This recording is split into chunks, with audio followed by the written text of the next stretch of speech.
Podcast is now starting. All attendees are in listen-only mode. Hello and welcome to your Advanced English webinar for today, the 7 complex grammar structures. And welcome everyone, and thank you for participating in the poll. I asked you about to rate your IELTS scores. And by the way, I'm Professor Wynn, an English instructor here at Avant in the Avant English program, and welcome everyone who's attending today and wants to increase their knowledge about grammar, but specific grammar that's going to help you on the IELTS exam. Now, in our poll, I asked you to rate your IELTS grammar skills. 57% said that they had medium grammar skills. 14% said they have high grammar skills, which is very good. And 29% said that they had low grammar skills. Well, after today, you're going to know some very precise ways that you can improve your grammar for the exam. Now, make sure you downloaded the handout, which is for this presentation, which is going to give you the whole collection of the slides that we're going to go over in the presentation today. So you'll have those with you till you can study them later for the exam. All right, so let's go ahead and get started with our presentation today. And let's see here. We're all on the same page. All right, so 7 complex grammar structures, and this is divided into 2 areas: sentence structure and also how that you can add details to your answers. Now, these grammar structures are not only for writing, they also are for the speaking as well, as you'll see here. First, we're going to look at simple sentences, and then compound sentences, complex sentences, the compound complex sentence, and we're also going to have some exercises as well. And then to add details, remember you always want to pack in details into your sentences. That allows you to write less sentences and actually use less words than writing 2 longer sentences. Maybe you could just write 1 long sentence, complex sentence, that will suffice to try to communicate whatever you're trying to say in your essay or in your speaking response. And those 3 ways are using a defining relative clause, a non-defining relative clause, and the appositive. So maybe you have some familiarity with the relative clauses, but sometimes the appositive, which is a very good way of, especially in writing, to add information into your sentence. And it's a simpler way to add information into your sentence than these relative clauses. So let's take a look at each of these 7 items. And as I said, we also have some quizzes at the end as well to test your knowledge. So let's go ahead and get started. So first, the IELTS band 7.0 score for writing, and they also mention this as well as for speaking, is that the candidate uses a variety of complex structures for the grammar. And that's what we're going to look at. 7 ways that you can make your grammar a bit more complex than just writing a simple sentence, which you're going to look at right now. So in other words, before we get started here, in other words, vary your sentence lengths and types. This is especially relevant to writing the IELTS essay. The simple sentence. So a simple sentence has a subject, a verb, and it makes a complete thought. Now, this is something that's important when you're proofreading your papers. You always want to make sure that your sentences have a subject and verb and have a complete thought. For example, Mary threw the ball to Luis. And as I said, this is the classic sentence structure. We have Mary as the subject, threw, past tense of throw, as the verb, and the direct object, which is ball. And Luis is going to be the indirect object. So we in our just in this simple sentence here, we have the subject, the verb, direct object, and also indirect object. Now, you don't want to write simple sentences all the time, and that's where the complex grammar structures come in. You want to vary your sentences. And remember, the IELTS writing and the IELTS speaking, you're only providing samples of your English abilities. It's like a snapshot at that time that you're taking the test, right? And you want to show the IELTS examiners a full range of your writing skills and speaking skills in English. The compound sentence.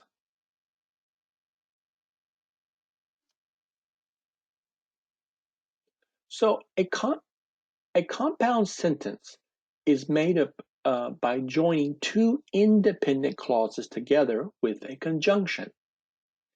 And an independent clause is just it's just a sentence.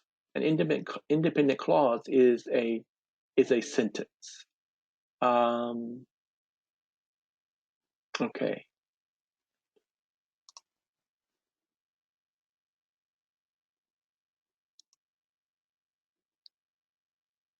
For example here, before we go up here, for example, Hal likes to eat pizza and drink a tall glass of Pepsi.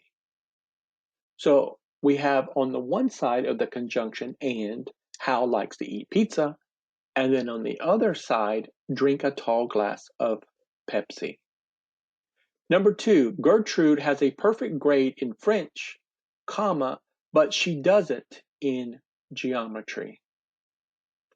Because there's a full sentence on the other side, she doesn't in geometry. We have the comma before the conjunction but. Example 3, Marco can either visit friends in Milan or stay with cousins in Rome. The conjunction or. So these are your three main conjunctions, right, in English: and, but, and or. And if you use create sentences with these conjunctions, you are creating compound sentences, and that's a complex sentence structure, which you want to use on the exam. Okay. The complex sentence. The complex sentence.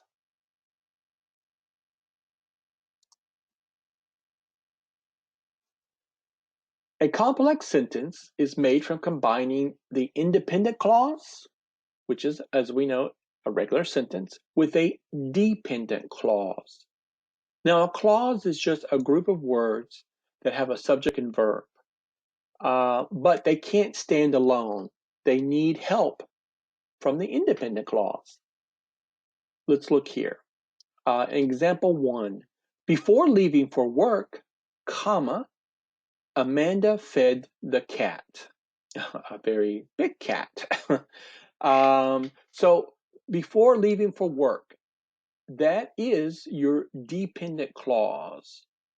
Amanda fed the cat. That is your independent clause. So working together, you can create a complex sentence.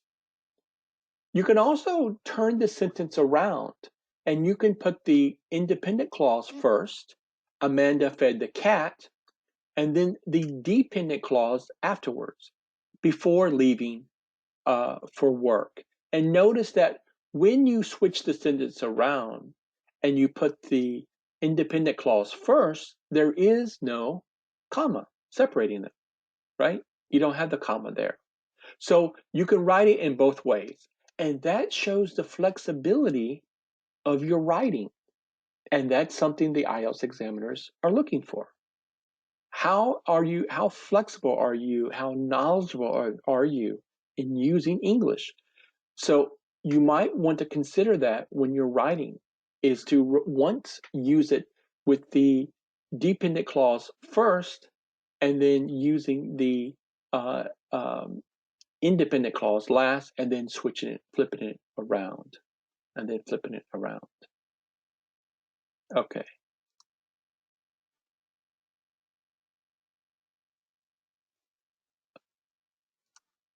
All right. Compound complex sentences. Let's take a look here.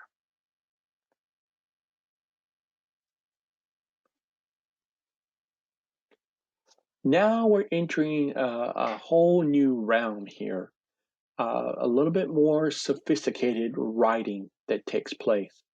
But if you can pull it off, if you can do this on the exam, you're definitely going to get a higher score, because this is what they're looking for in complex grammar structures. So the compound complex sentence. So as we know now, the compound sentence has a conjunction in it, combining different parts of your sentences. And a complex sentence has a dependent clause in there with the independent clauses. So when you put them together, compound complex sentence, you are getting a more higher level structure that you need to be able to write on the exam. Okay, so let's take a look at an example here. When Roger goes on vacation, he calls his friends, comma. Okay, let's start at the beginning here again, because I want to emphasize the commas here. When Roger goes on vacation, comma, he calls his friends, comma, and they go whitewater rafting. So we have the dependent clause, when Roger goes on vacation, comma, so that's separated from the sentence. He calls his friends, dependent clause, comma, and then another, independent clause, he calls his friends, and then another independent clause, and they go whitewater rafting. So we have two independent clauses. He calls his friends, and they go whitewater rafting, and the dependent clause, when Roger goes on vacation. And I believe we have it broken down here for you again. So we have the original sentence. When Roger goes on vacation, he calls his friends, and they go whitewater rafting. When Roger goes on vacation, the dependent clause. It's not a full sentence. It's dependent on another sentence for it to exist, which is he calls his friends, and they go whitewater rafting. So you have a dependent clause, two independent clauses, and together they combine to give you a compound, complex sentence.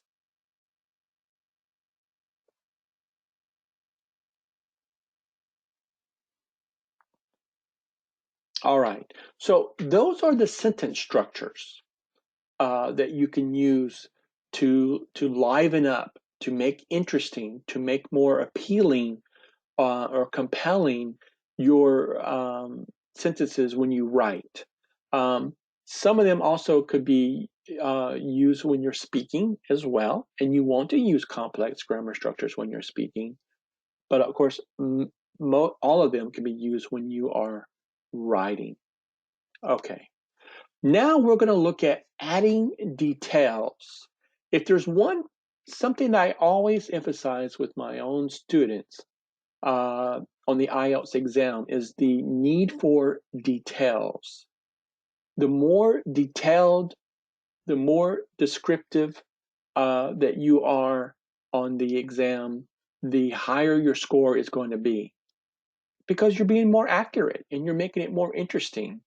And we're going to look at 3 ways to add details to your sentences. And this will also make your sentences complex grammar structures as well. So not only are you able to add the details, but you're also making your sentences more complex. And that's going to get you a higher score.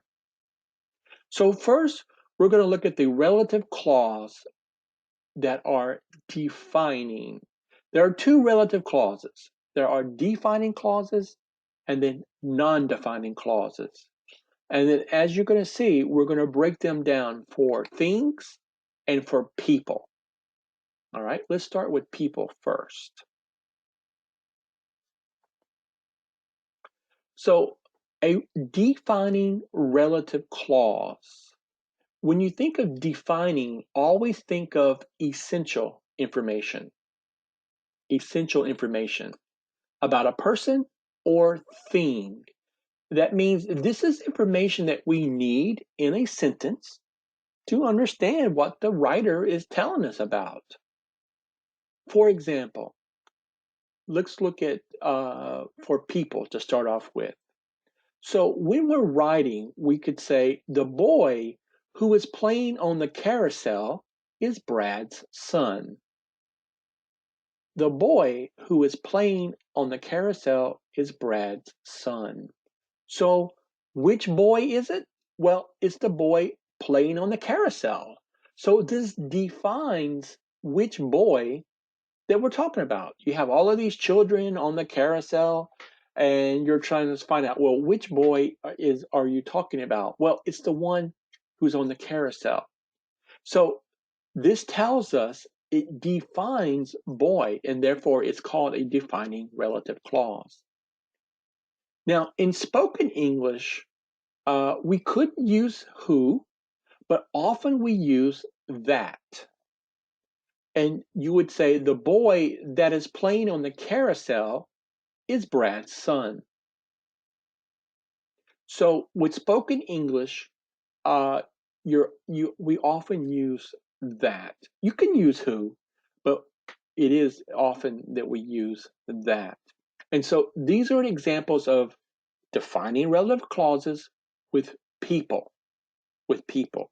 So instead of writing 2 sentences like the boy is Brad's son, the boy who is playing is Brad's son, you can combine those 2 sentences together, use a relative clause, make it a more complex grammar structure, and use less words in your writing or in your speech. And this makes sure when you use less words to say the most, you are making a more powerful presentation of your ideas. And that's what you want on the IELTS test. That's what you want anywhere, not just on the IELTS test, but in any case, the less words that you use, the more powerful your message is going to be. All right. This is an example of the relative clause, defining relative clause for people. Now let's look at defining relative clause for things.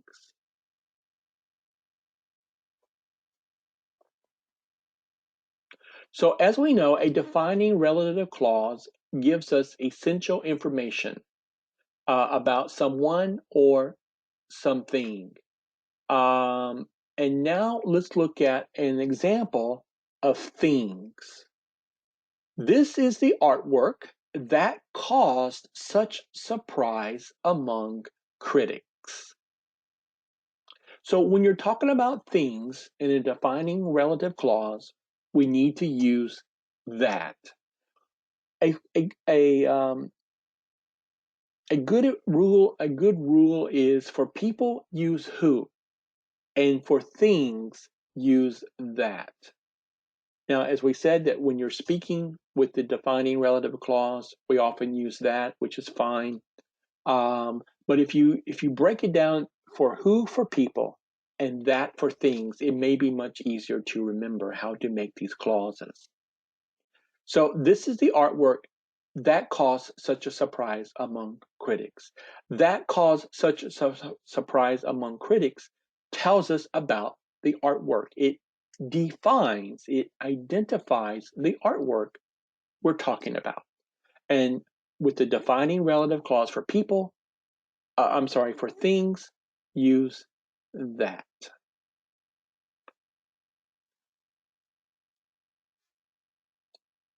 Now, just as there are relative defining relative clauses, there are non-defining relative clauses as well.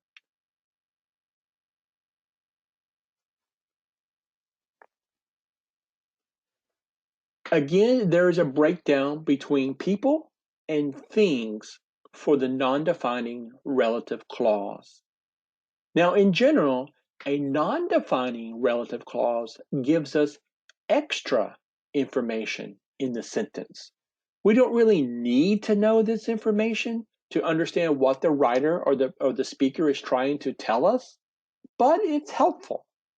It gives us a little bit more context, a little bit of extra information. Let's take a look here. Now, first we're going to start with people, like we did with the other example. The professor, comma, who is wearing a green shirt, comma, is giving a presentation. Now, notice the commas in your sentence here. That is how you know you're dealing with a non-defining relative clause because of the commas that are used. You'll notice in the defining relative clauses, there were no commas. But in the non-defining relative clause, you use commas to separate that relative clause from the rest of the sentence.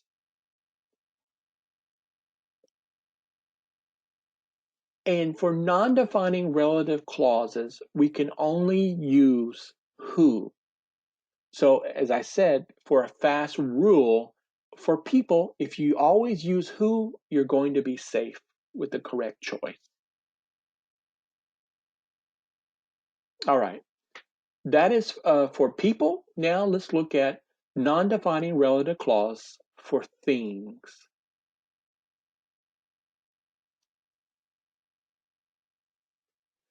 So we know that non-defining relative clauses are given as extra information in the sentence. And we know that we need commas to separate the non-defining relative clause from the rest of the sentence.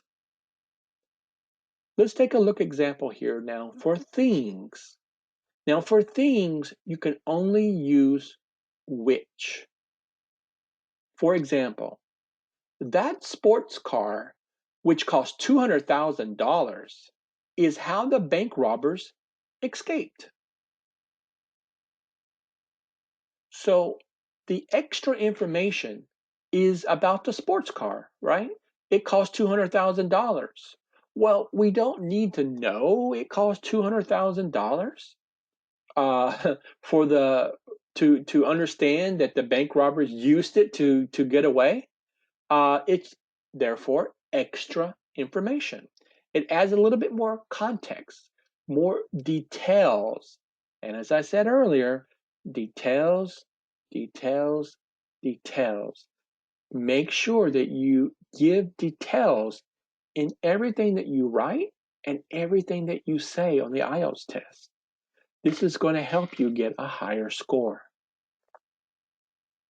And that's why we're going over this complex grammar structure. Again, notice the use of the commas. After car, we have the beginning of the relative clause, and then after the $200,000, we have the rest of the sentence. This is, again, how you can tell a non-defining clause from a defining clause on paper, of course, when you're writing. And remember, you can use these defining and non-defining clauses in speech as well. When you're telling your story in part 2, and you need to give details and information in your story, you can use these relative clauses to help you structure your response. That's going to increase your score a lot. Now we have one more structure to look at, and that is the appositive. Now, there may even be native speakers who do not know how to use the appositive correctly, or maybe even remember it from their English classes. But this is also a simpler way and just as powerful way to add information to your sentences. Let's take a look here.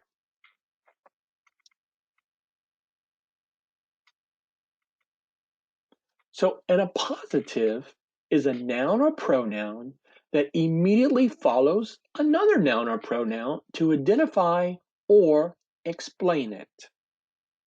Let's take a look here at our example. Mrs. Johnson, comma, our history teacher, comma, is a professional ski instructor too. So you'll notice the structure borrows from the non-defining relative clause, right? It has the commas that sets off the appositive, our history teacher, from the rest of the sentence. However, there are no relative pronouns, right? Like who or which or that. There are no relative pronouns. So it's a simpler structure, yet still complex, because it adds information into your sentence that's going to help your reader or help the listener understand what you're trying to communicate. And as I said, I've highlighted here the commas after the noun that gives us more information about. Now we know Mrs. Johnson, she is our history teacher, and we also know that she's a professional ski instructor. All right. Okay, so now we're going to test your knowledge of what we've learned so far today. So we have some activities, and the first one is to create a compound sentence. A compound sentence. So we have here two sentences that we need to combine into one sentence. So take a look here at our first example. The black dog has won many prizes. He doesn't know many tricks. Okay, so how can we combine these two sentences and create a compound sentence? All right, so who wants to help us out with this answer? Who wants to help us out with this answer?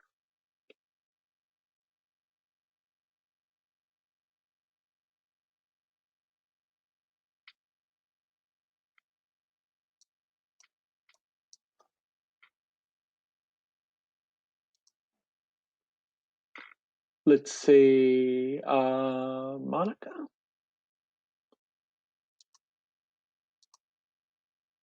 All right. Monica, okay. And let's see if we can have Monica participate here.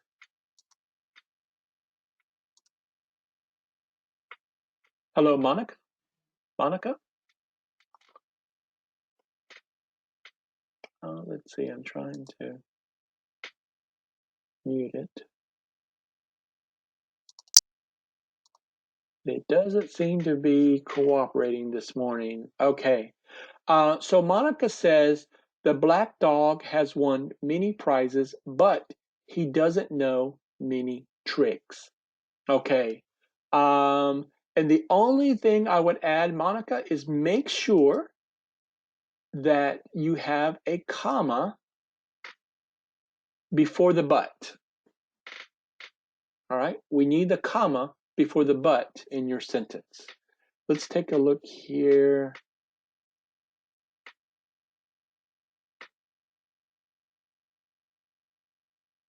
Okay.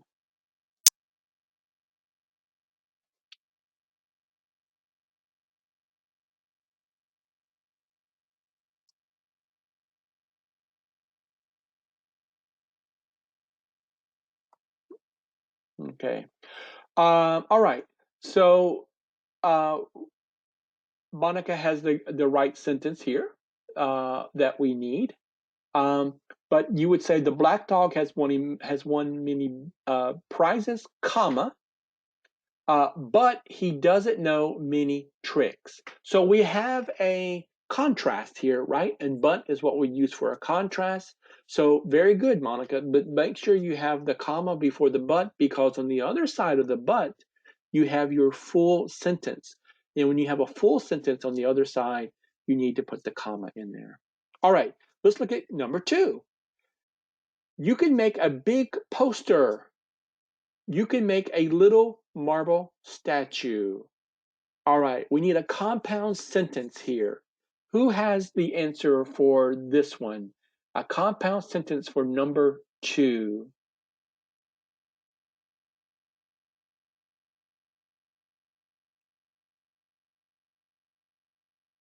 A compound sentence for number 2.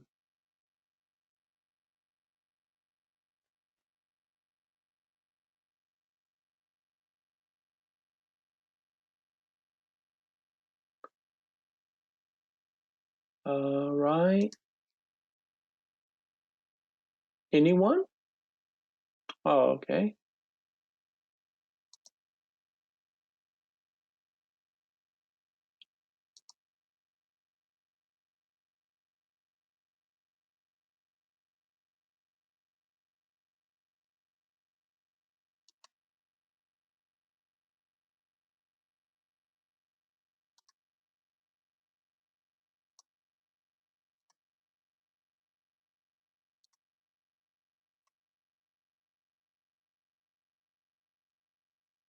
All right, Olive. Well, I was trying to call on you here, but it doesn't.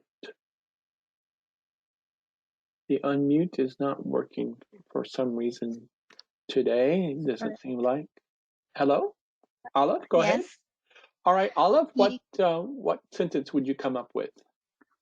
you can either make a big poster or a little marble statue. All right, so you can use or because we have two choices here. Um, or you can have. Thank you, Olive, for that. Or you could also have and, right? We have two things as well. And let's see. Was it Shija, Caroline, Muriel? Let's see, they have answers here, and also Monica as well. Uh, they are using and. All right. So you can use or like Olive suggested, because we have two options here, right? One or the other. Or you can use and. You can do both to combine these sentences, and this would create a compound sentence. This would create a compound sentence. Very good, very good. So think about that when you are writing on the IELTS test or speaking in the speaking section. Use a compound sentence to give your answer, and you can combine your ideas. And it's also a complex grammar structure, which is going to help you on the exam. All right, very good. Now let's go on to the next activities here. Uh, create a complex sentence. A complex sentence. Now, I put a hint here. You need a dependent clause and an independent clause to make a complex sentence, to make a complex sentence. So number 1, we have Jackie arrived home. She cooked a pizza. Okay? So we need a complex sentence here. Who can come up with a complex sentence for Jackie arrived home, she cooked a pizza?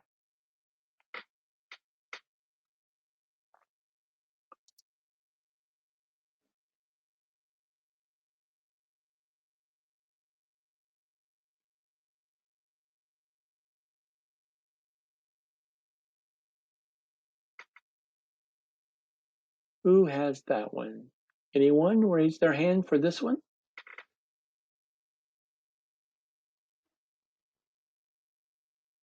All right, Caroline, let's see.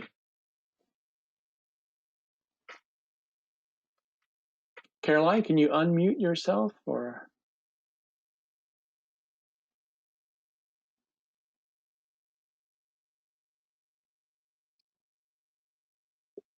Caroline, do you have a response for us here for this one?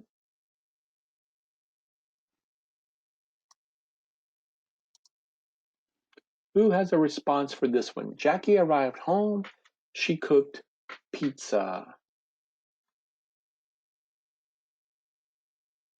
A complex sentence.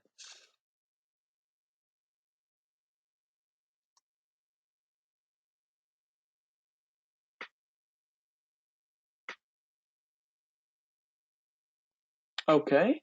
Let's see if we can go back to Monica here.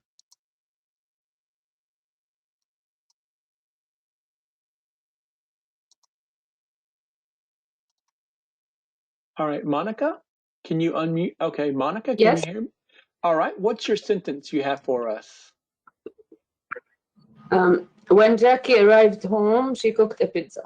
All right, very good. So using when she arrived home, comma, she cooked a pizza, or Jackie cooked a pizza, or when Jackie arrived home, comma, she cooked a pizza. All right, very good. Thank you. All right, let's look at number 2 here. We visited the Louvre. The Louvre closed at 9 p.m. All the times when we could go to the Louvre. The Louvre, of course, is now closed because of COVID. But when we could go to the Louvre, so we visited the Louvre. The Louvre closed at 9 p.m. Okay, we need a complex sentence. Who can give me a complex sentence for number 2 here?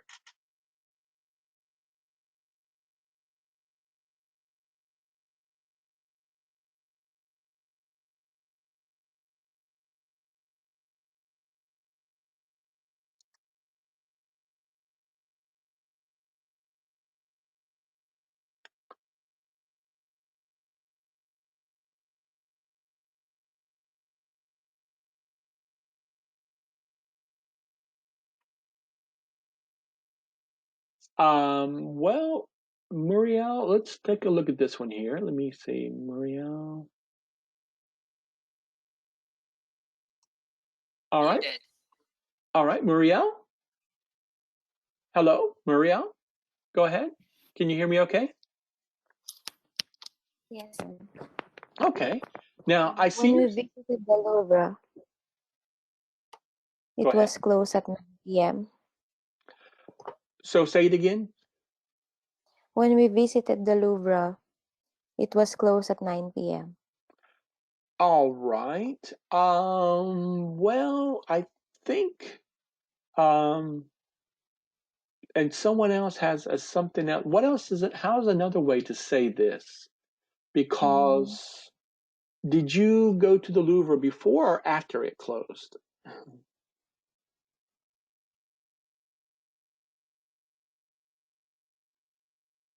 Probably before, right? Or, So I wouldn't use before, not when in this case. I would use before because we need a before and after here, right? So in this case, you probably didn't go to after it was closed, so you probably went to it before it was closed. So how could you use before here?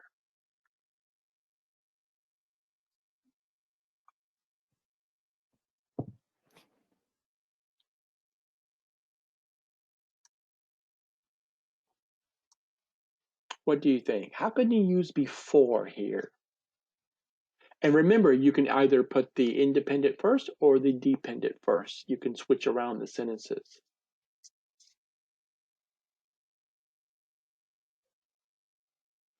So maybe, for example, you could say, before the Louvre closed at 9 p.m., we visited it, okay. right? So you put the independent clause first with a comma before the Louvre closed at 9 p.m., comma, we visited it. Or we visited the Louvre before it closed at 9 p.m. So remember, you can mix or match. Okay, Maria, thank you. All right, so in this case, I would choose before, because you're talking about, of course, usually going before a museum closes. And then you can either put the dependent clause first before the Louvre closed, and then the independent clause afterwards. We visited it, or we visited the Louvre before it closed at 9 p.m. And in that case, you would put the dependent clause last. And so that's how you can make a complex sentence. A very good structure to use on the IELTS exam. All right, thanks for everybody for participating. We have another activity here. All right. Okay, well, here are some examples that you could have used for these two sentences here. And as you know, you can also flip it around as well.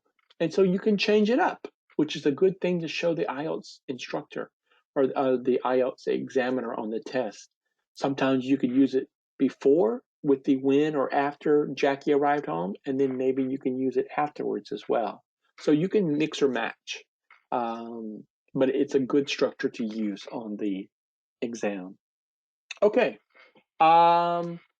Non-defining clauses and defining relative clauses. All right, so take a look at these 4 examples.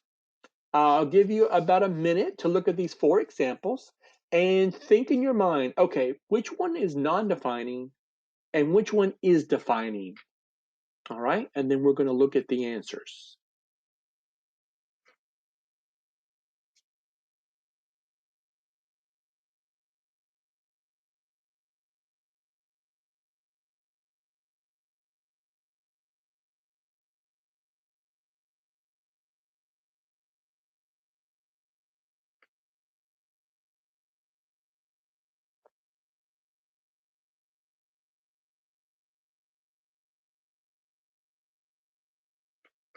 All right, let's go ahead and take a look at the answers here. All right. So I think, yeah, I changed the sentence. I apologize for that in the second to the last here. But notice that those sentences with the commas, those are going to be the non-defining clauses, right? The painting, which was finished in 1850, is one of the most representative works of the time. Okay. Number 2, she worked for a man who used to be a race car driver. Number 3, and this is a different sentence that was in the previous one. I apologize for that. I guess I had made the correction and did not update it on the other one. The customer, comma, who loves pepperoni pizza, comma, liked the waitress who was very friendly. So in this case, we have a non-defining clause, who loves pepperoni pizza. And later on, we have, as you can see, a defining clause at the end. So non-defining clause for who loves pepperoni pizza. And finally, a defining clause, I dropped my violin that was new. Uh-oh. So that is the defining clause. It tells us, hey, it's a new violin. Okay, so remember, when you're writing, your non-defining clauses are going to have the commas that separate it from the rest of the sentence. And finally, let's look at the appositive. The appositive. And here we have a map of Florida. Here we are in Orlando, Florida. So it says study and then identify the appositive in these sentences. All right, so I'll give you about a minute. Study these 3 sentences, and then we're going to check your answers on the other side.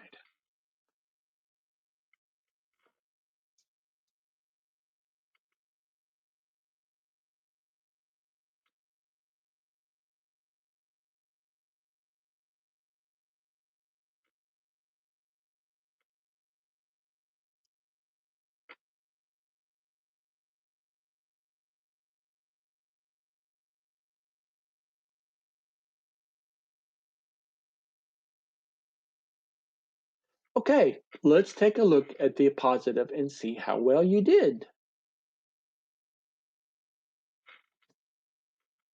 Okay, the Florida coastline, comma, one of the longest in the U.S., comma, is a national treasure. All right, one of the longest in the U.S. This is the appositive. You can notice here the appositive can be at the beginning of a sentence, in the middle of a sentence, and at the end of a sentence. For example, number 2. Manuel's class visited St. Augustine, the oldest settlement in North America. All right. As you can see, St. Augustine here on the Florida coast. It's to the northeast of Orlando on the Atlantic coast. And when you come to the U.S., you should definitely try to make it to St. Augustine if you love history. So the oldest settlement in North America, that is the appositive that comes at the end of the sentence. Number 3, Tallahassee, the capital of Florida, is in the panhandle of the state. All right, we call these, and you'll notice this is something about U.S. states. You have what they call like a panhandle. If you look here, this part going across here looks like a handle of a pan, and therefore we call it panhandle. Now, Tallahassee is the capital of Florida, and it's in the panhandle. As you can see, this makes Florida a very unique state. You have in the part around Tallahassee is more like the old South of the U.S., and then the rest of the state is where most of the population is. So Florida, a very uniquely configured state here. So Tallahassee, comma, the capital of Florida, comma, is in the panhandle of the state, and therefore the capital of Florida, that is your appositive that identifies Tallahassee. It tells us what Tallahassee is, the capital of Florida. And those are your 3 activities for the appositive.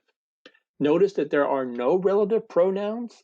All you need is just the commas to separate them in your sentences to give us more information about the noun ahead of it.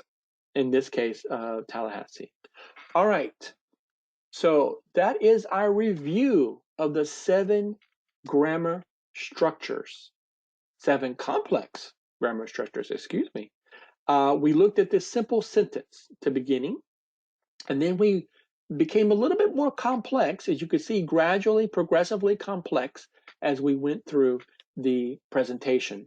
We talked about the compound sentence using the conjunction, the complex sentence using the dependent clause with the independent clause, whether it became at the beginning of the sentence or at the end of the sentence. And then the compound complex sentence, which had both independent and dependent clauses conjoined with conjunctions and, or but. This makes it a compound complex sentence. And if you can write one of these in your essay, it's going to greatly enhance your score because this is the type of language that they're looking for on the exam.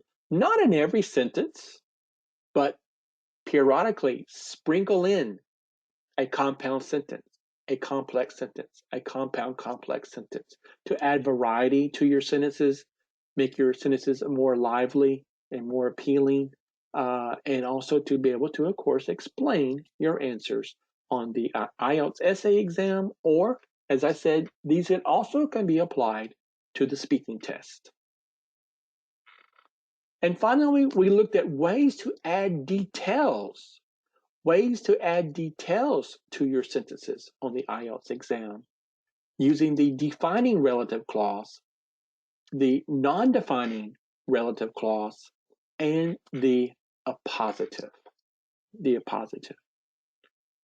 Well, thank you very much for attending today, and good luck on the IELTS exam. Make sure that you have downloaded the handout with a recap of all of the slide deck used for this presentation, and you can use it to study independently at home. And as I said, again, thanks for attending. Good luck on the test, and stay tuned for more webinars that are going to help you to enhance your score on the IELTS exam. All right, thank you very much, and have a good rest of your day.